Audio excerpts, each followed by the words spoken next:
Milk. Something all of us grew up with, something most of us were encouraged to drink to grow big and strong. For decades, the image that has been cultivated around milk is a healthy one. Not just the milk industry, but nutrition research institutes across the world encourage the daily consumption of milk and dairy products. For a scientist, the diversity of the substances present in milk is phenomenal. But is milk really healthy? The positive image is faltering. For years, there has been a fierce debate between those who are pro-milk and its critics. Milk, as we know it today, has very little to do with the original foodstuff. Critics claim that milk can cause civilization diseases such as allergies, diabetes or migraines, even cancer. Milk is a biological doping system.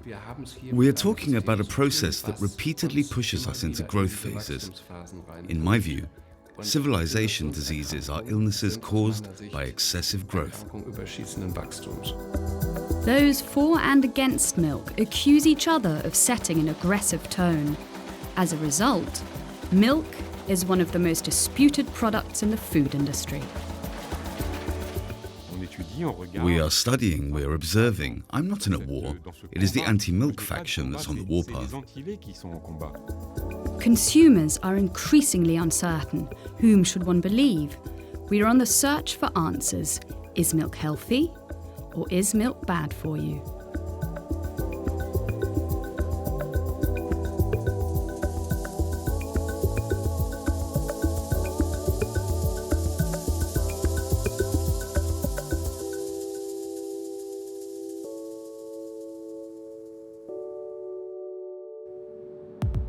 We are on a quest for the truth and visit scientists, doctors and milk producers across Europe.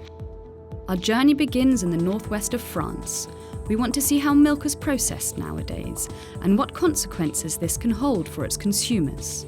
We visit a dairy plant belonging to the French milk cooperative Lactose.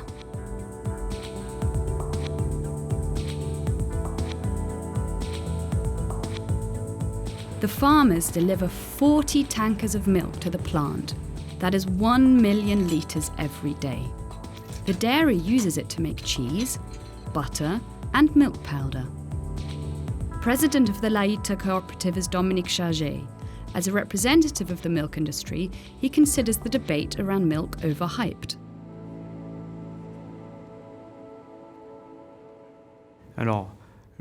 Milk consumption is encouraged by nutritional experts. It's a basic foodstuff and the first thing we consume after we're born. It's recommended by the National Programme for Healthy Nutrition, but as with all foods, it also attracts controversy. Thanks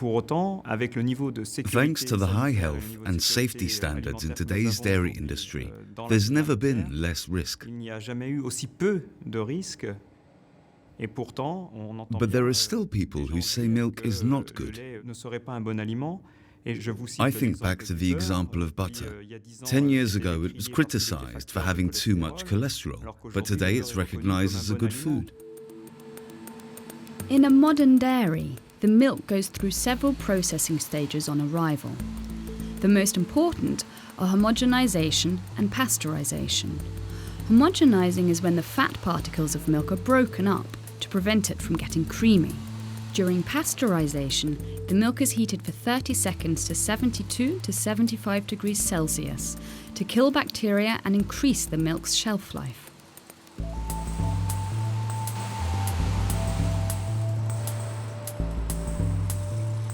At Lactose, the pasteurized milk is used amongst other things to make cheese. Despite the industrial scale of production, there is emphasis that milk is still a natural product, traditionally produced, healthy and safe.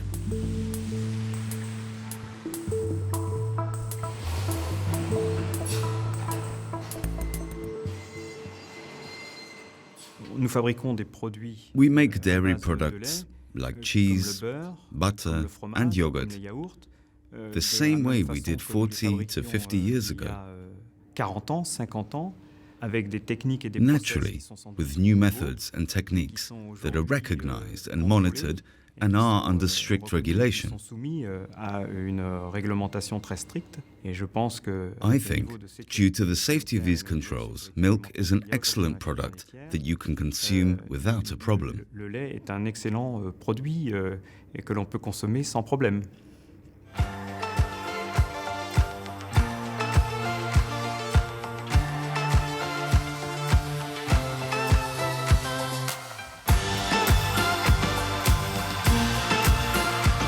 Et vous, c'est quoi votre milk moment? So, there's nothing wrong with milk. Some experts would strongly disagree.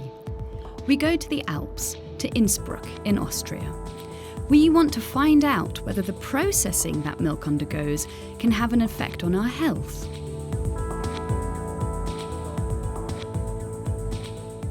We have an appointment with a specialist for food intolerances and meet Dr. Maximilian Lidochowski in his surgery.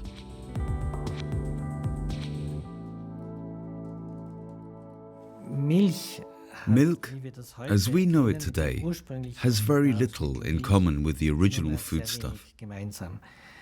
It goes through 20 to 30 processing stages, from heating to storage, cooling, homogenization, pasteurization, separation of the milk bubbles, milk fats, and so on. In the end, the name is the only similarity with the original product.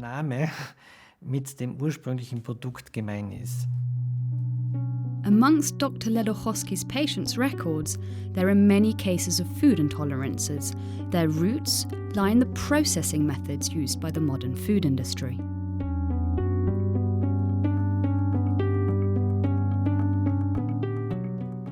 I always say, a little ill-naturedly, that the diseases which I treat are caused by nutrition scientists or by the research done by theoretical nutrition medics. This is especially true of modern dairy products. According to Dr. Ledochowski, the cause of many people's symptoms is a reaction to the processing. Our stomach is used to digesting milk and dairy products in their original form. We haven't had the time to adapt to the new developments implemented by the food industry. That takes many generations.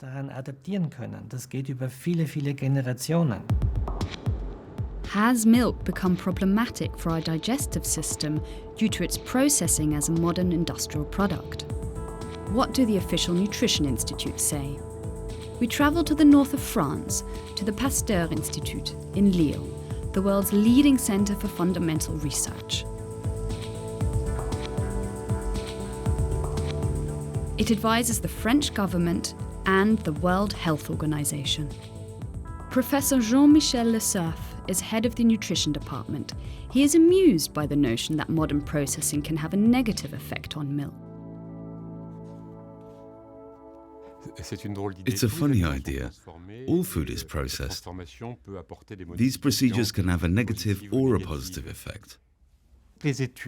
All studies on the health effects of milk were carried out with processed milk, UHT milk, homogenized milk, or pasteurized milk. The studies found no negative effects, but positive ones, for whatever reason.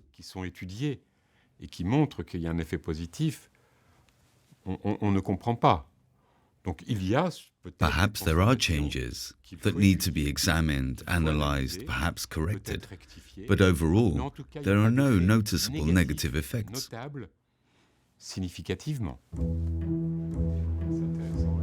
Professor Le Cerf considers milk to be fundamentally healthy, which is why he supports the official French recommendation of consuming 3 milk products a day.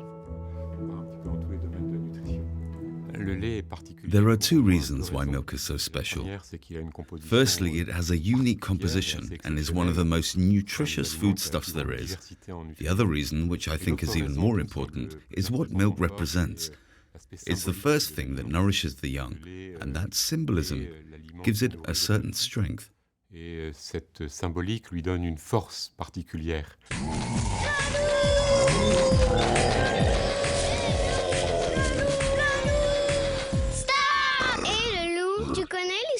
paf paf paf le loup? Alors, c'est l'histoire de 3 petits cochons qui mangeaient 3 produits laitiers par jour. Quand tout à coup, le loup! Les produits laitiers sont nos amis pour la vie. Also in Germany, the National Association for Nutrition recommends the daily consumption of dairy products, ideally 250 millilitres of skim milk and 2 slices of low-fat cheese. Germany and France are the leading dairy producers in Europe. The milk industry is an important economic factor for both countries.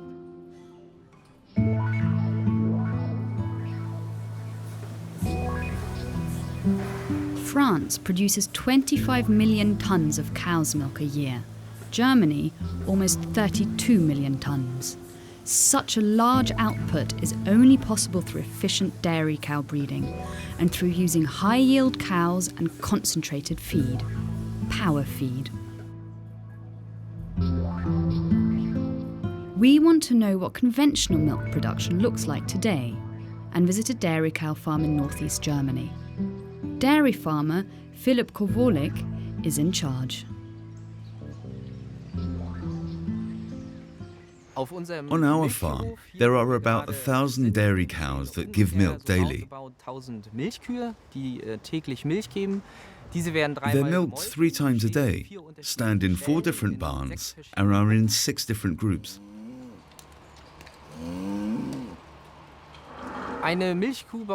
One dairy cow produces around 28,000 litres in its lifetime, around 9,500 litres a year on average.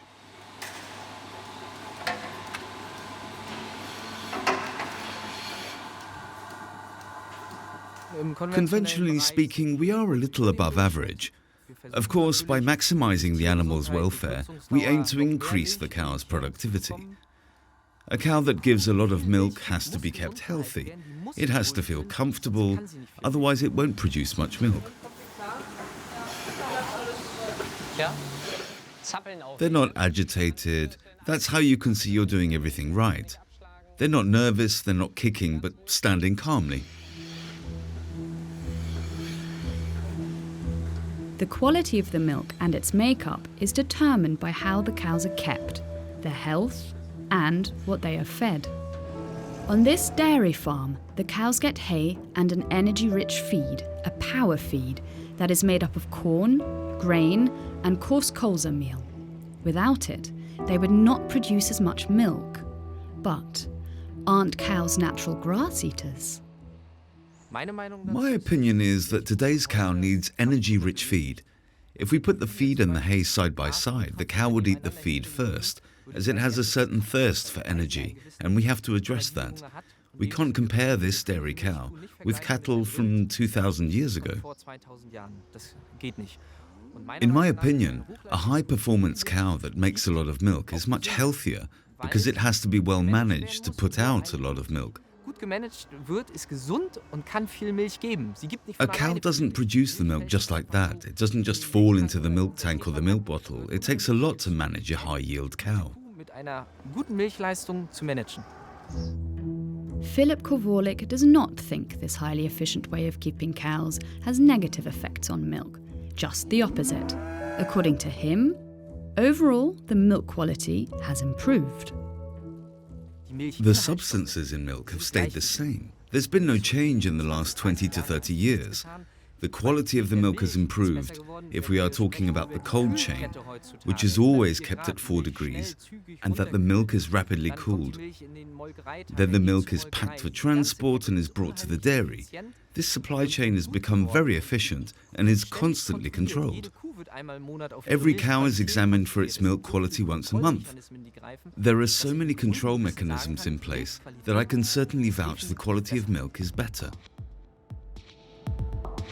Is that true? Has milk quality improved? We go to Switzerland, to the Paracelsus Clinic in Lustmühle. It is a clinic for holistic medicine with complementary treatments like homeopathy. It functions as a clinic of academic medicine. Dr. Thomas Rau is head doctor of the clinic. He has been critical of dairy products for years, mainly due to the beta-lactoprotein contained in milk that can lead to allergies. The cow has changed. The cow is fed differently. What the cow eats is important, as the feed influences milk production. The milk has fundamentally changed, at the latest since 1983 shown in studies, but it changed even earlier than that. It has much higher levels of beta-lactoprotein. It is now more protein-rich. It also has lost its omega-3 fatty acids and has far less trace elements. And so nutritious milk has been changed into an industrial foodstuff, and it's just not the same anymore. If milk, then organic milk, advises Dr. Rau. But what is the difference between organic milk and conventional milk? We visit the Swiss farm Gut Rheinau by the River Rhine, a farm run according to strict organic guidelines. There are only 70 cows here. They still have their horns and their own names.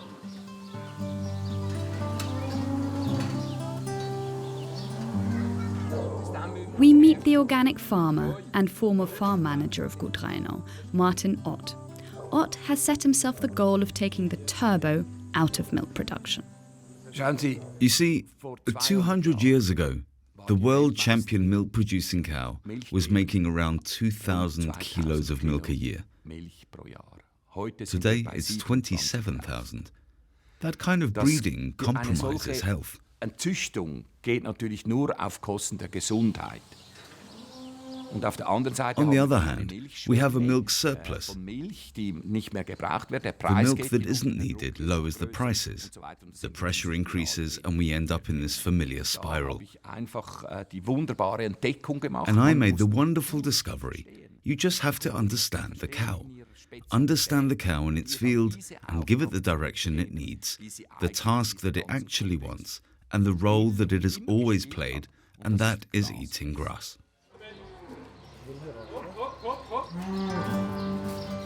Gut Rheinau Farm only has as many cows as the land can nourish, a sustainable cycle including agriculture with no external input. This makes the milk more expensive than conventional milk.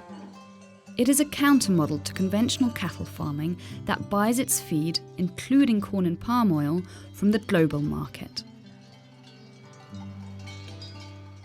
If you don't change the system and say we have to carry on producing the amount of milk that we have today, then there's no hope for organic.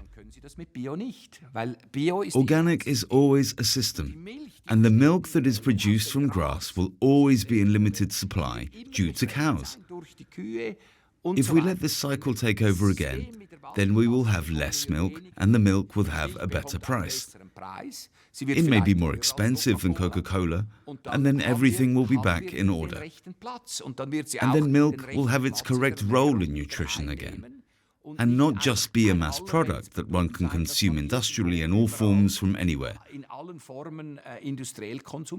That's my vision. Organic milk as a sustainable alternative to the globally mass-produced milk? But is organic milk really healthier?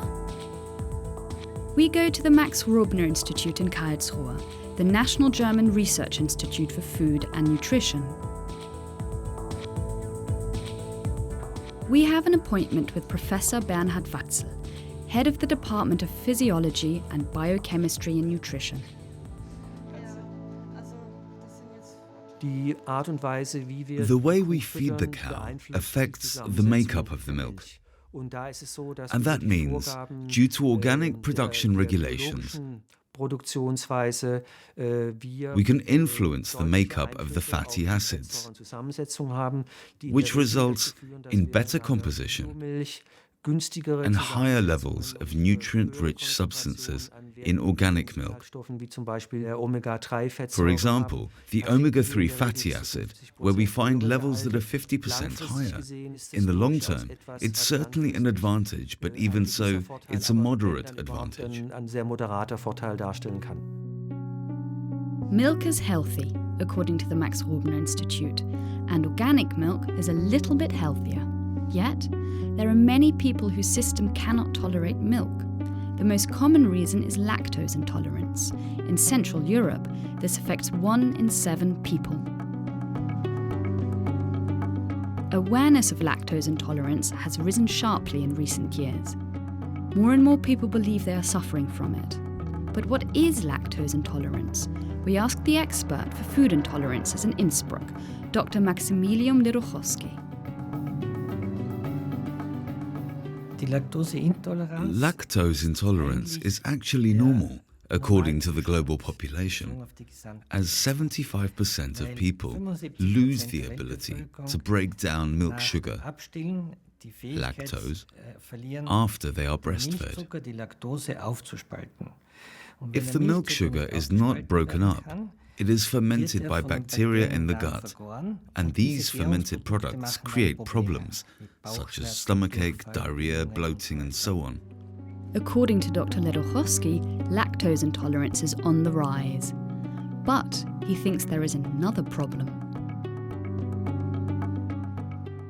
One factor contributing to the rise in lactose intolerance is the increase in milk consumption, but it is also the amount and the way in which milk is produced.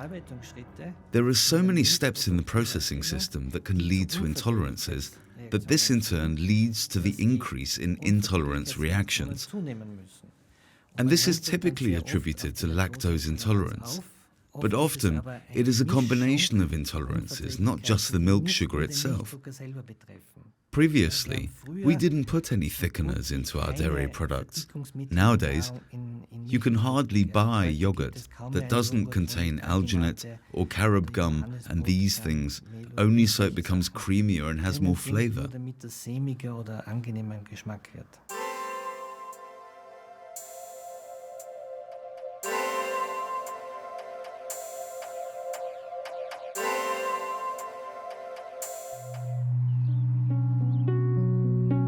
People that have problems due to dairy products do not necessarily have an intolerance to milk. There is a further possibility, the allergic reaction.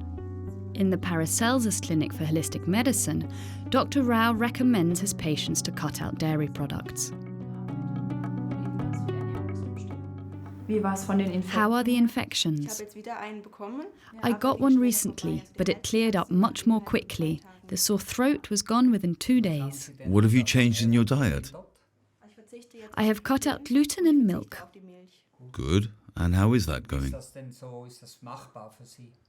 Yes, it tastes better. You get used to it. All cow milk protein products, yogurt, cheese, all of the creams and so on, have milk in them. And we consider these as problematic and very allergenic products.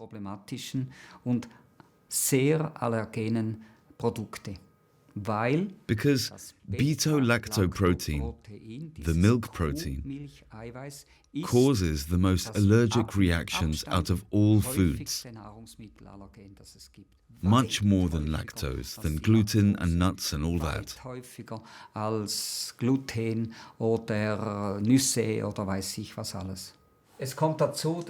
It looks like the products you're allergic to are milk and gluten. That's doubly annoying.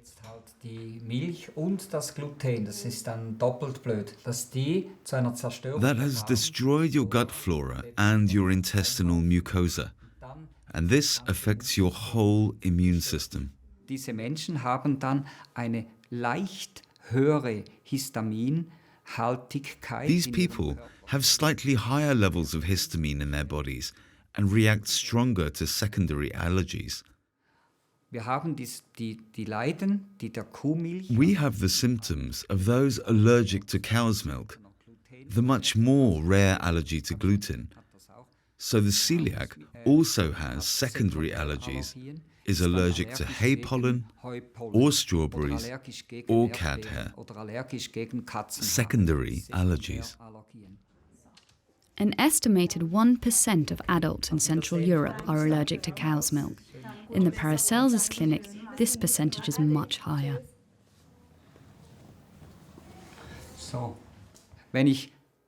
Among my standard checkup patients, those who are just health conscious, we see about 60% with an allergy to the IgG4 lactoprotein.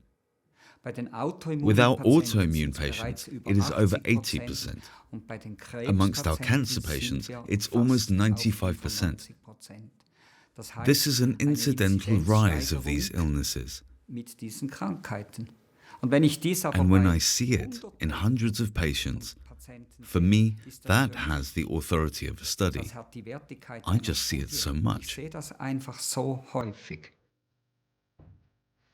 According to Dr. Rao's findings, dairy products can lead to a chronic weakening of the immune system. The consequence?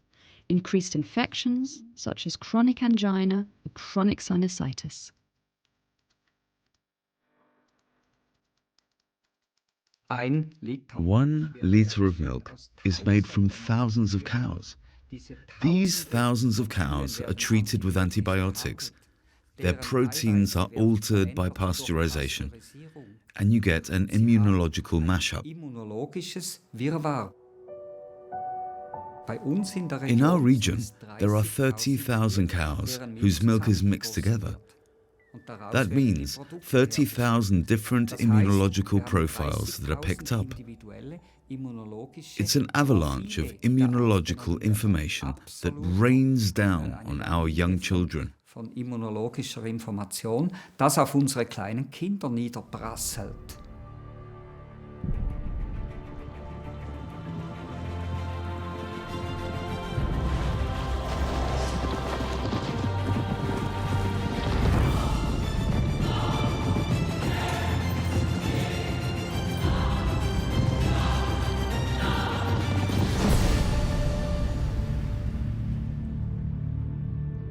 Le lait, une force de la nature. For decades, it has been said that especially children should drink a lot of milk. We all grew up with the notion, milk is healthy. Milk makes you big and strong. Milk strengthens bones. In my childhood, milk was a fundamental part of our nutrition. One didn't have an explanation, it was a tradition. Research institutes for nutrition like the Pasteur Institute in Lille confirm milk is particularly recommended for children. Milk is highly nutritious. It contains many high-quality proteins that are very important for growth.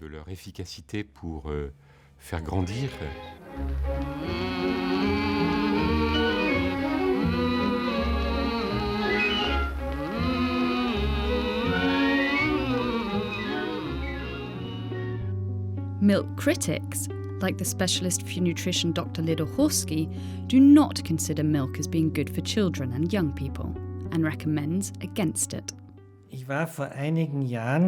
A few years ago, I was at a diabetes congress in Leipzig, and the German National Food Study was presented, and it showed that animal proteins, those recommended in the preschool years, had a correlation to adolescent obesity. And I asked, what animal protein? And there was a long pause until it came out that it was milk protein. So, I should say that nowadays it makes no sense for milk to be a fundamental part of the diet for anyone over 5 years of age.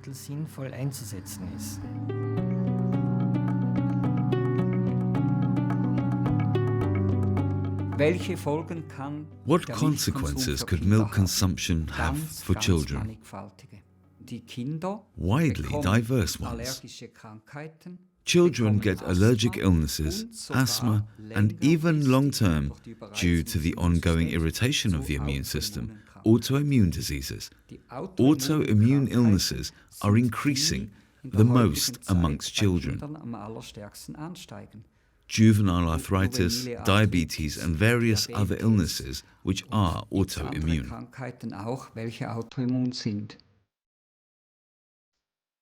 Is milk really partly responsible for this? The Max Rubner Institute sees no connection. Quite the opposite. Scientific data shows that milk consumption has no negative consequences in early and later childhood with regard to weight trends or diabetes. Indeed, it is the case that moderate milk consumption plays a protective role. Milk as a valuable natural product. It is good for you and makes you beautiful. That's what the adverts sell. And this is not far from the official school of thought, which states, due to its high calcium content, milk is good for bone development in children and protects against osteoporosis in adults.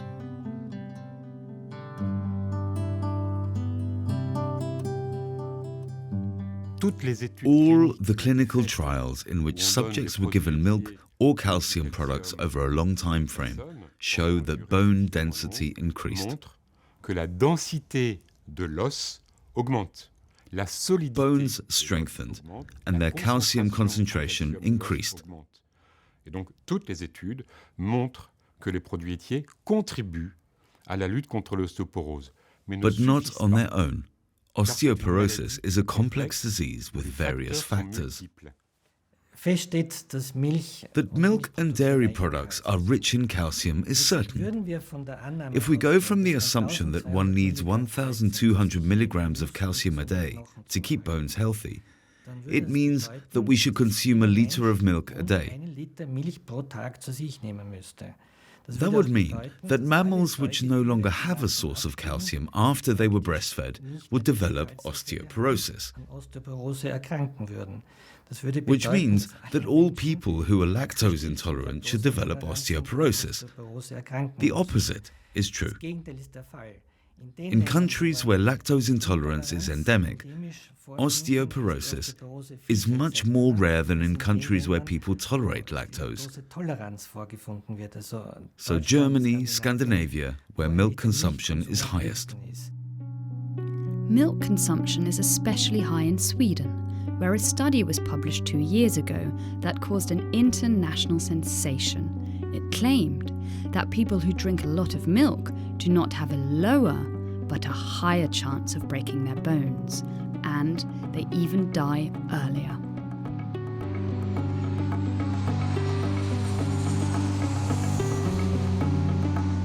We travel to Sweden, to the University of Uppsala, and meet the man in charge of the study, the nutrition expert, Professor Carl Michaelsen.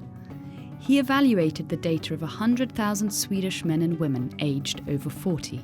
Among women, we found a higher risk of fracture, especially hip fracture, the most devastating type of fragility fractures in elderly, and also higher rate of mortality, of death, among high consumers of milk. We saw the same tendency among men, but it was much weaker among men. Professor Michaelsen attributes this to the damaging effect of galactose, a component of milk sugar. Animals that were given galactose demonstrated an accelerated aging process. The amount of galactose given to these animals corresponds to the galactose content of 1 to 2 glasses of milk. So it fits nicely with our study results. So, are dairy products generally harmful? For Professor Michaelsen, it's not quite that simple. His study clearly distinguishes between milk and fermented milk products like yogurt or cheese. They contain less galactose, and here the study yields different results. We also found that high consumption of cheese, sour milk, and yogurt was associated with a somewhat reduced risk of fracture and death, in contrast to the findings of milk. Professor Michaelsen does not want to dictate nutrition guidelines for the general population. First, more studies need to be done. But the claim that a lot of milk strengthens bone, for him, has been disputed. Our study showed that it increases the risk of fragility fractures in elderly. But many other studies show that it doesn't reduce the risk of fracture. And this has been the health claim for many decades from milk-producing companies, that you get strong bones if you consume high amounts of milk. But the evidence for that claim is very weak. Would it be better for other countries with a high milk consumption to consume less, so bones stay healthier? No, say the nutrition institutes. They stand by their positive verdict on milk. The relatively high milk consumption in Sweden cannot be transposed onto other countries' conditions. And the study also shows too little milk is not good either. When you look at the study, the women there consume 600 milliliters of milk a day. In France, it's 100 milliliters. Those are two completely different things. You have to ask why the excess of milk products, and it is an excess, is not beneficial. Excess is never a good thing. It's not something I recommend.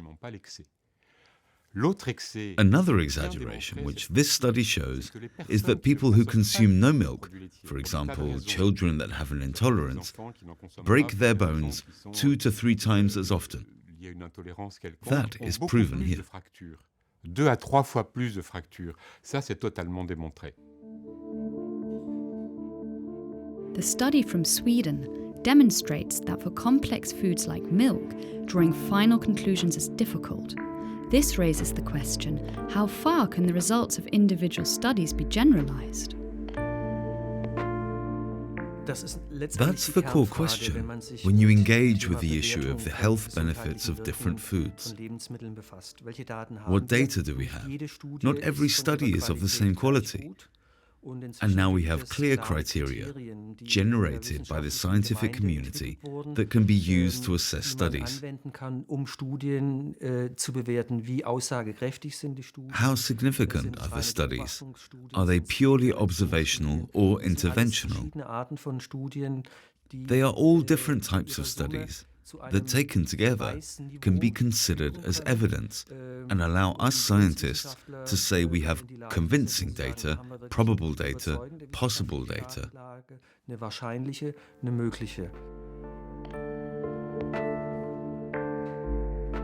Only the sum of the studies, the so-called meta-study, has real significance in the professional field.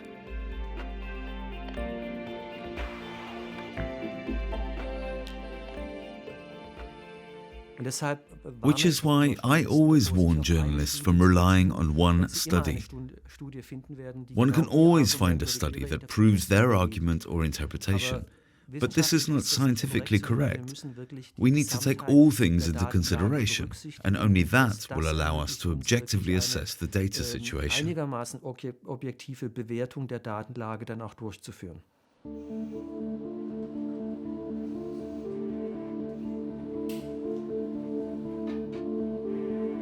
Doctors that go against the school of thought and discourage milk consumption generally don't rely on nutrition studies. They rely on the therapy experience with their patients, even if this does not have the scientific recognition of studies. If you ask me whether one really needs scientific studies, I quote the migraine example. There is no study that scientifically or statistically proves that any food has anything to do with migraines. Despite this, my own experience and the experience of other individuals shows that when I eat chocolate, I get a migraine. If I eat this or that, my migraine goes away. But, on the whole, I cannot statistically prove this. So is that knowledge less correct than anything else, even though I know it and can reproduce it? Milk critics see another problem with the studies. Sometimes the research was not performed independently, or there is a link between the scientific institute and the industry. We travel to the south of France, close to Nîmes. This is where Thierry Souka works, a science journalist and publisher of books that are critical of milk. It is his goal to reveal the connections between food science and the French food industry. The French recommendation to consume 3 milk products a day is based on nothing. There's no serious scientific basis for it. It just demonstrates the closeness between the French state, the people who make the decisions on nutrition, and the milk industry. I've uncovered this connection in my book, and also the names of the Frenchmen that are responsible. And I've never been sued by anyone. No one has called for me to retract my statements.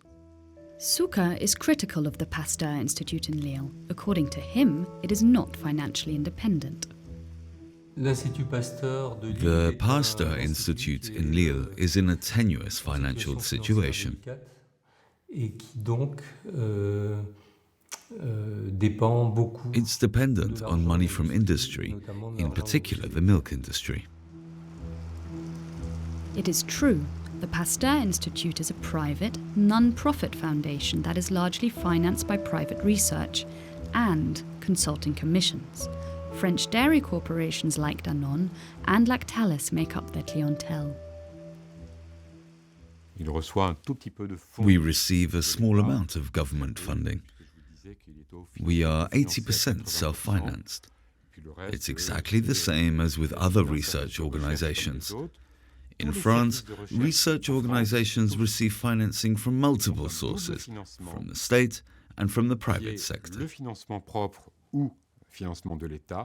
It's the same for everyone. Tous les services de recherche en France sont comme ça. Thierry Souka is also critical of Professor Le Cerf. Due to his connections to the milk industry, Professor Le Cerf is a member of an academic body within an organization that researches behavior and food consumption. This organization is a part of the French milk industry's governing body. For Souka, this is a conflict of interest.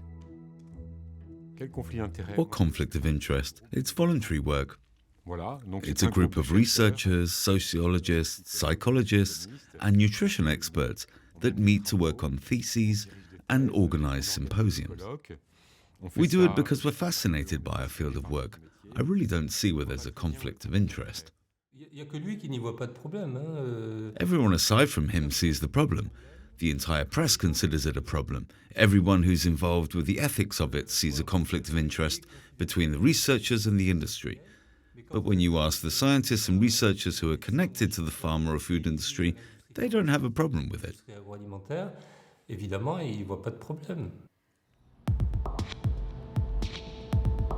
Back to Germany, and to the question whether milk is healthy or not. We visit our last destination, the University of Osnabrück in North Rhine-Westphalia. This is where the dermatologist Professor Bodo Melnick teaches. He has developed a theory about milk that has caused a lot of discussion in professional circles. Professor Melnick recognizes a biochemical signaling system in milk that stimulates growth in the body. According to Melnick, this has grave consequences for one's health. But we now know that acne starts earlier and earlier. Even 8 to 9-year-olds have acne. And we know now that it lasts longer. We know that 50% of American women have acne into their 20s. So they still have spots until they're 30. Half of them. Milk is a fascinating topic because in 2008, dermatologists received the message from a Harvard epidemiology group that milk consumption was a cause of acne. So I asked myself, how is that possible? How can milk affect the sebaceous gland? It has to come from the inside. That means milk must have some kind of signaling effect. So we have different attributes for milk and have said that it is not a normal foodstuff. We have to understand that milk has the goal of stimulating growth. We have to understand that milk has an overriding importance. It's a biological doping system. According to Melnick, milk activates two growth signals in the body. Amino acids in the milk stimulate the liver to produce the growth hormone IGF-1, and microRNA, the small genetic building blocks, regulate our genes to also stimulate growth. In puberty, the whole thing is kick-started and we get acne, and probably encourage the undesirable development of other glands. And this goes on until diabetes. If we continue to overstimulate the glands, we get diabetes, obesity, insulin makes the fat cells grow, and finally we get dementia. And a high correlation between milk consumption and Parkinson's already exists, which is also a disease that's on the rise. It's a system that naturally pushes us into these growth phases. And these diseases of modern civilization are, in my view, diseases of excessive growth.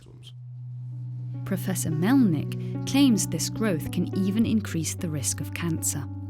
There is a special microRNA present in milk that is also created by cancer cells to speed up growth. They are called microRNA 21 or oncomere 21. In our pasteurized milk, we take up oncomere 21. Mere 21, the microRNA 21 of the cow, is genetically exactly the same as the microRNA of the human. I consider this to be extremely dangerous. I think that pasteurized milk should be taken out of our food supply chain. I would urge all my patients, if they drink milk, to drink UHT milk. Luckily, the high heat deactivates the process. Melnick is the only supporter of this theory. The majority of nutrition scientists reject it. One of them is Professor Watzel from the Max Rubner Institute. I've talked with Mr. Melnick several times. We've had intense discussions and held talks in large professional circles. He has an interesting hypothesis, but he cannot deliver any practical proof. The data from intervention studies and research studies refute him.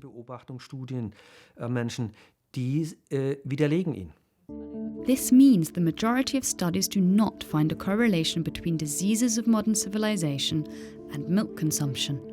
Only with cancer, the situation is unclear. The risk of prostate cancer can be slightly increased by the consumption of milk, but the risk of colon cancer is reduced by milk consumption. With other cancer types, researchers have found no connection. So far, there's no general verdict on cancer. You have to make strong distinctions.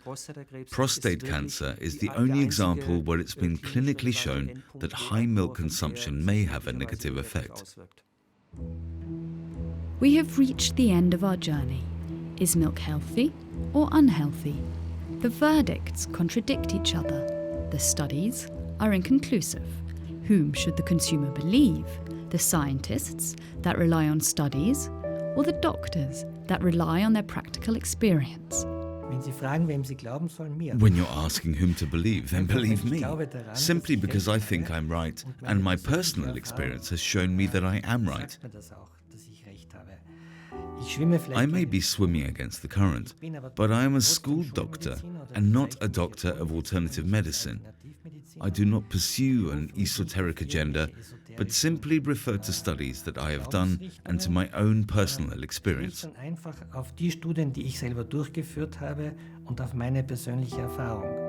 Personal experience versus scientific study. The majority of nutrition experts paint the critics as ideologically orientated propagandists. You have to separate nutrition from ideology. You cannot moralize nutrition. That milk is unsuitable for someone is completely normal. That milk is not perfect is completely normal. That the studies are complex and contradictory is normal. We are investigating, we're observing. I'm not waging a war. It's the anti-milk faction that's on the warpath. The milk industry and its advertising have been trying to keep the image of milk untainted, successfully. Despite its critics, milk has retained a positive image with consumers. I have a deep respect for the marketing achievements of the dairy industry. They really are experts that have managed to influence the opinion of the people. This is 30 years of brainwashing, so that even today every last person believes that milk is healthy. The discussion amongst the experts continues. Milk or no milk, the opinions remain divided. Technically speaking, milk is rich in important nutrients. It's a good source of protein, minerals, and most of all calcium. Scientifically speaking, these are arguments for moderate but regular consumption.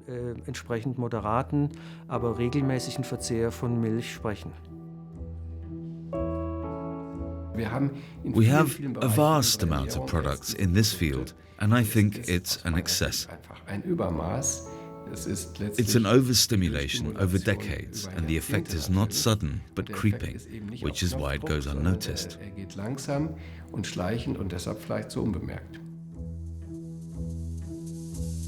Our journey has shown milk can trigger more problems than most of us realise.